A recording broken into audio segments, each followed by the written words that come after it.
We're back with the Bailey Endeavour EV on the Bailey stand at the NEC Motorhome and Caravan Show 2023, and it looks fantastic. Bailey, always one of the best lit stands at the show, and I'm here with Jon Gooch from Life Beyond Bricks. Jon, what are you doing? Jon's on the floor with his legs hanging out under the van. What are you doing? You'll always find me under the van. That's where the engineers start, so that's the most important place to start, really, to see what they've done. And what do you think?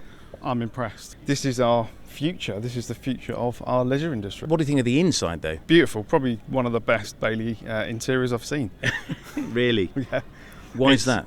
I think it's just modern, fresh. Everything is sort of clean lines. It's almost like a boutique hotel, which is where most of the vans are going these days, I think. Yeah. So it is just cutting edge, I would say. So let's go back to the chassis bit. I mean, the e-transit part of it. How viable is that, do you think? At the moment, we're struggling. It is very, very difficult. I mean, I think you've already covered this in your video, but the range of this, I think, what did you say, was 105 miles? 108. 108 miles. So that realistically is probably not going to be for mass market. And when I was driving, it said 140 something. Yes. We did 20 odd miles in it, and it said 120 something when we finished filming. So by the time you put, a passenger or two, well, one passenger, two belts, but by the time you put your kit and caboodle in, it probably is, lower than that. Yes. It's just not enough, is it? Not yet, not for most people. So I think we do need to increase this. But I think the good thing for me is we've got huge development in the passenger car sector. Yeah. And now we're seeing huge development in the HGV sector as well.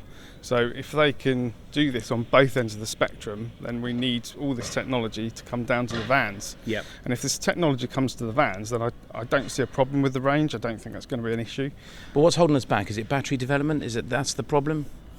Battery tech, I mean, there's a lot of work going on with batteries at the moment. Every university, all the engineers, they are working extremely hard on this because they know if there is a new technology out there which is lighter, more energy dense, they have got literally gold. And what about them catching fire then? What's your view on this? Don't they, do they explode? Lots of people are talking about this. I think the unfortunate thing is that all vehicles catch fire.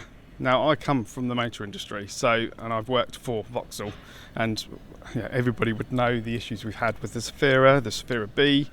So all vehicles catch fire. They are extremely complex. All internal combustion engine vehicles are even more complex than they were before. You've got wiring harnesses running everywhere. There is so much possibility for an issue to happen. The only problem I can foresee really is the fact that they are very difficult to put out. The lithium ion at the moment is difficult to put out. However, we haven't been putting EV fires out for 120 years, which is what we have been on internal combustion. So I think this is a big key here, is we've never had to put EV fires out before. In fact, a Norwegian company have just worked out how to do it. And how are they doing that then? Well, they use a saline solution, so effectively salt water. It's a shipping company that have developed this, just because obviously a lot of EVs are transported in the ships before they're delivered to the customers from the manufacturer. So the shipping companies really are the first people that really need to get on top of this, because if they have one vehicle catch fire, they need to isolate that straight away. Yeah. Otherwise it can turn into a huge issue.